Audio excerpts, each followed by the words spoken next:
I like to call it an extended family, and the reason for that is that we are all in this with exactly the same mission. And that mission is to promote the ICT sector in Kosovo. I think we all believe that the ICT sector has a great potential in this country. I believe it can become one of the most important sectors for Kosovo in the years to come. But there's still some critical factors that have to be in place in order to achieve this. And these critical factors, I can sum them up, maybe 2-3 points, very briefly. Education, education, and education, as Tony Blair said 20 years ago, on his priorities for new labour in the UK. Training is part of this, and of course research is part of this, and also establishing broad teams within Kosovo with assistance from stakeholders outside this country as well, like the IPCO Foundation, like the Norwegian Embassy, like other donors that would like to help Kosovo achieve its ambitions. What I would like to do now, also, I think that part of my philosophy is that everyone that receives some funds from Norway should have some very basic knowledge about my country. We support you, and you get some knowledge in return. I think that's a fair deal. But I promise I will be brief. And if you want to learn more about Norway, you may have to dive into some books and movies and art as well. This is a very, very brief appetizer. Here we can see Norway from these pictures. How many have been in Norway? Can you raise your hand, please, those that have been in Norway? Not that many, but a few. The nature, I must say, of course, I'm a bit biased coming from Norway myself. So you just have to subtract 50% from all I say. So nature is spectacular. Skiing is a national sport. Upper right there, we see the Northern Lights, which are quite spectacular. You see them especially during the winter time up in the north. Here's a typical Norwegian fishing village. Here, center down, you have the barcode, which is an expression of the modern Norway, along the beachfront in Oslo. And there's the flag and one of these picturesque fjords.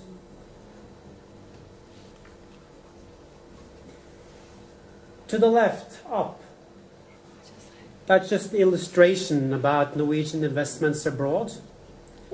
What we do here now in Kosovo is a government project assistance, something else.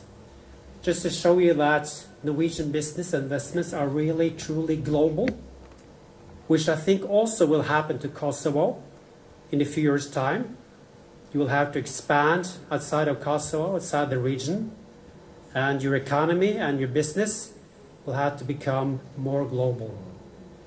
We have a head start. We've been doing this in Norway for many, many years. Kosovo is a young nation, but I'm sure you will get there in due course. Here's the oil platform. Doesn't look like the newest one. Looks a bit rusty. But that's what it looked like before. Now they produce oil and gas using ships. And oil and gas is the biggest single industry in Norway. Fish. Norway is a huge exporter of fish and seafood, and they have a very bold ambition. I think the same ambition you should have for the ICT sector in Kosovo, just to make the comparison. The ambition is to increase production with 500% within the next 10 to 20 years. We talk then about fish farming and not fishing at the open sea. And down here we have the computers and the ICT sector, which also is a very important business sector in Norway. Not only business sector, but something that is integrated into business activities across sectors as well. That just to put into perspective the project we have now with the PK Foundation and the college is the priorities for Norwegian business or project assistance in Norway. These 5 priorities are a guiding star where we pick out projects we want to support. And I think this project here today is part of the priority number 3 and 4.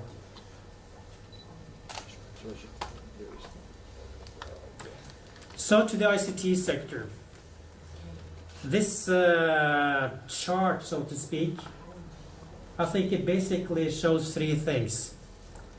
And that is that, as I said, and as you all know, being more experts on this than I am, in order to succeed in the ICT sector or developing ICT tools and solutions, there needs to be a close cooperation, a close team between the industry, research performing organizations, which are more independent organizations, research institutes, and the university and college sector.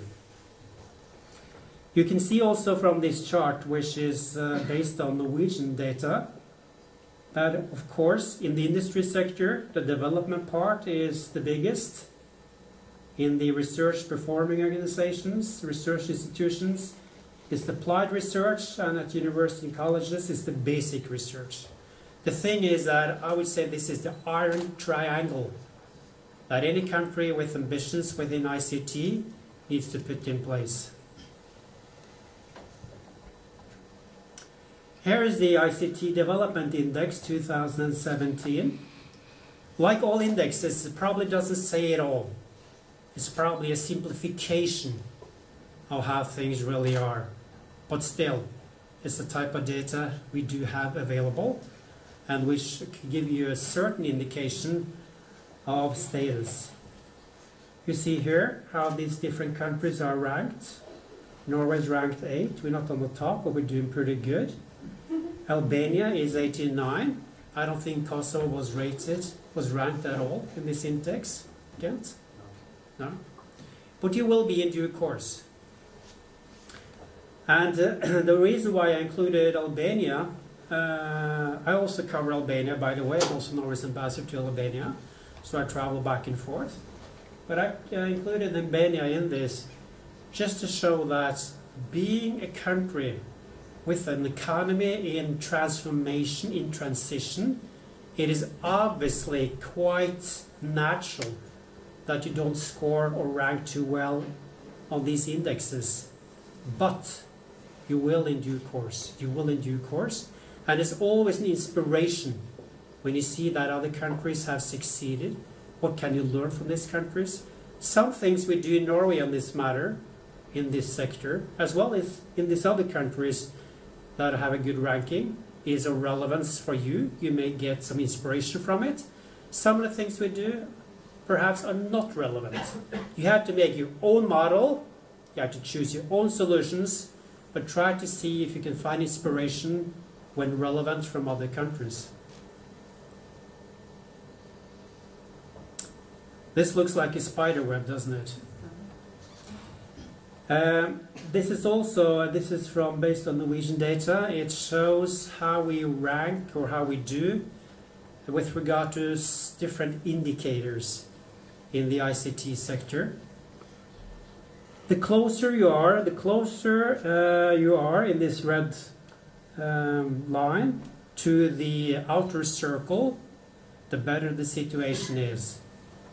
The reason why I included this is just to show there's a lot of different ways to measure how advanced you are in the ICT sector, and these are some of the indicators. Finally, I think that it is impossible to exaggerate how much the ICT sector means for the development of your economy. fairly accurate data shows that in Europe, on average, 50% of the growth is based on new ICT solutions. So, for instance, if the same situation had been here in Kosovo, you have 4% growth, it would mean that 2% of that growth would be based on ICT solutions. It just shows that having good people in the sector, developing the ICT sector, integrating solutions across other sectors is essential. If you don't succeed in doing that, your growth will be sluggish for many, many years to come. It's not an alternative, you just have to do it.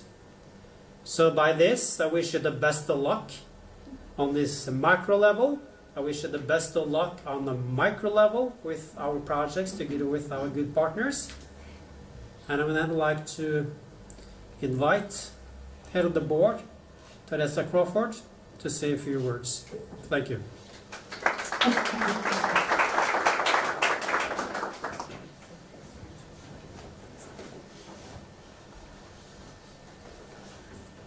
I'm realizing now I need to make a trip to Norway, because I did not raise my hand when I said that I'd been to Norway. So my name's Teresa Crawford. I'm one of the founders of IPCO, and I'm a managing board member with IPCO Foundation and the fantastic team there. So I just wanted to take a couple of minutes to share some new data and some new interesting stories about the program since we launched last year, as well as our aspiration for the next 3 years of cooperation.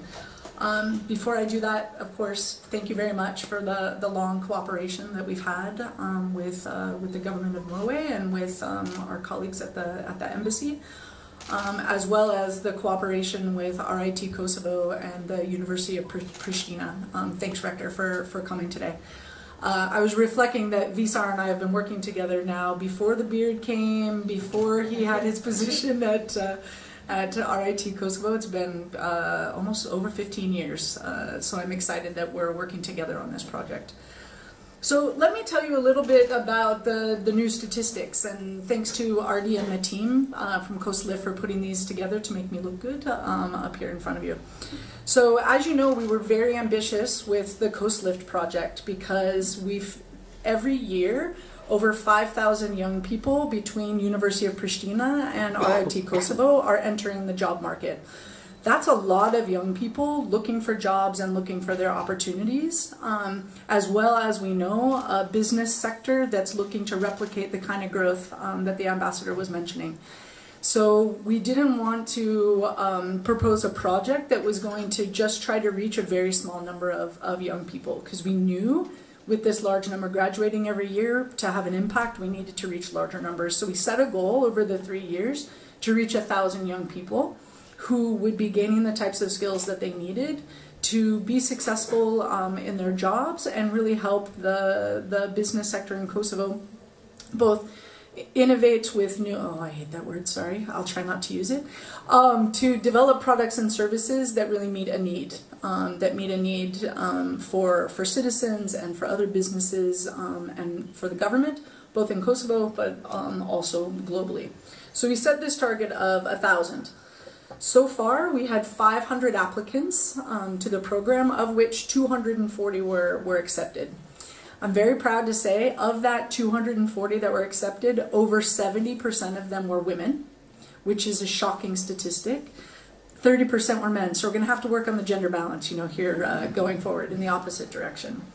They were drawn from a range of faculties with a heavy weight towards the electrical engineering faculty at the University of Pristina.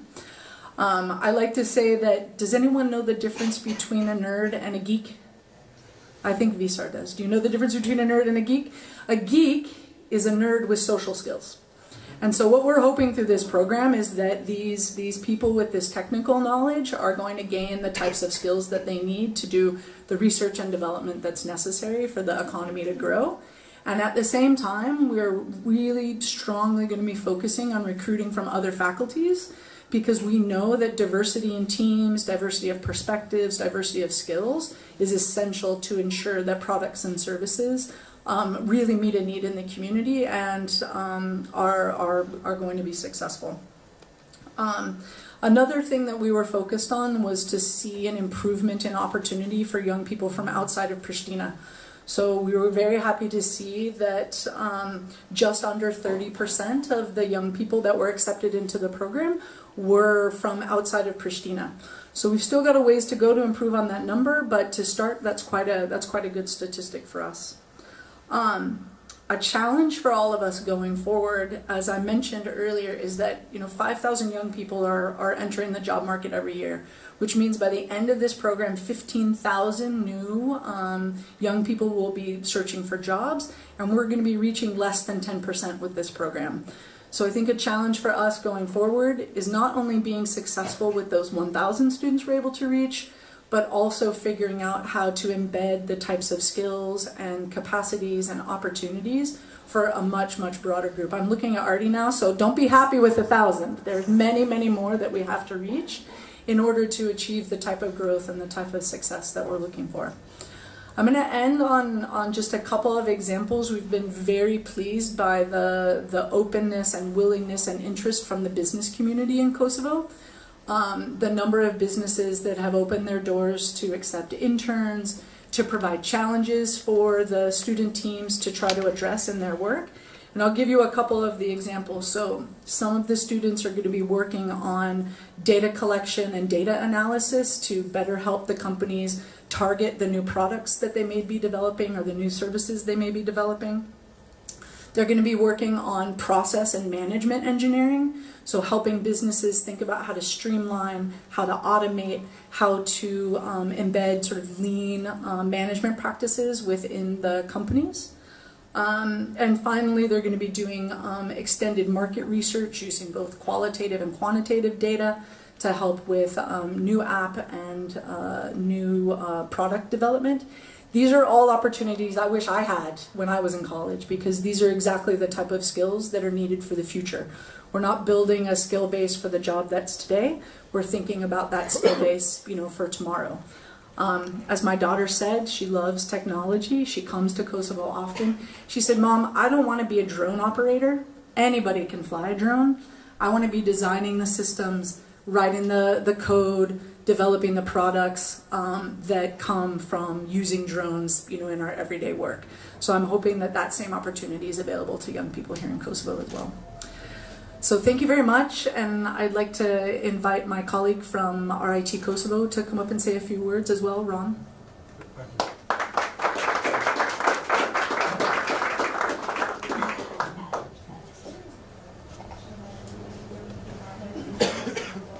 Merdita, hello everyone. First of all, thank you to the ambassador for opening up his home. And of course, thank you to the government and people of Norway for their generosity. I know we think government is giving us a grant here. It's actually hard-working people in Norway giving their hard-earned money to us. And I know on behalf of our institution, but I'm sure I speak for the others, we take that very, very seriously, and you can count on us to put it to great use. I'd like to start with an anecdote. I've been blessed that my business dealings has taken me to Norway quite a few times, and first time though was 1998. Just think back where Kosovo was at that point and what was about to happen. And I'm sitting in a coffee house, and of course right next to me are a group of men wearing, the hats that you only see in this part of the world. And we were about to come up to Bayram, Eid, and they were complaining that one guy was complaining to the other that there wasn't a mosque around for them to pray. And the response from the other guy was, "We're in Norway. Every place is God's house." So I pass it along as a sort of token of how Albanian people feel about Norway and the help along the way that it's given. A little bit about our institution, for those of you who don't know. We're small, We are not for profit. We were founded 15 years ago, and I'm proud to say I was one of the original founders. Everything we do is focused on educating the young people in a bit of a different way than they may have experienced up to the point we get a hold of them. We believe that the brain is a muscle, and what we're trying to do is teach them basic skills, of course, but more important than anything else is creative thinking, critical thinking. That's the skill that's going to let them go and do things in the future that we can't even predict. ICT, as much as anything else, requires that kind of creative thinking and innovation. I'm sorry, Teresa doesn't like that word. But the ability to sort of think about problems, solve them in new, different, unique ways by calling on the past and things they've learned in the past, but doing it in their own way is the future. And when we think about what the importance of education, that's what we're trying to do. We do that by giving them, an experiential learning. We force them to go do jobs. We force them to participate in internships. And even their classroom activity is focused on critical thinking. Listen to what you hear, think about it, correct it, sometimes debate it. And in our institution, that's what we strive for. So we think what we have to offer here will be a huge thing. We're grateful for the opportunity. Let me close by saying we're very grateful again for the grant, but we're also looking for more. So if anyone out there is willing to give our institution a chance for helping some of these kids, you will find it will be money put to great use. Last, take a look at some of our alums. It's now been 15 years, and the great things they're doing around the world and here in Kosovo. And I think you'll see that we have a lot to offer. For now, let me close by saying once more, we're very grateful to the people of Norway, very grateful to you, Mr. Ambassador. Thank you very much.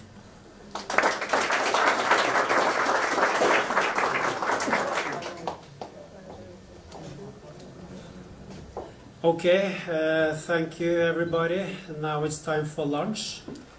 It's being served downstairs. And please help yourself to something to eat and drink. And I hope we can then continue discussions on a very informal basis, in groups and over the table and so forth.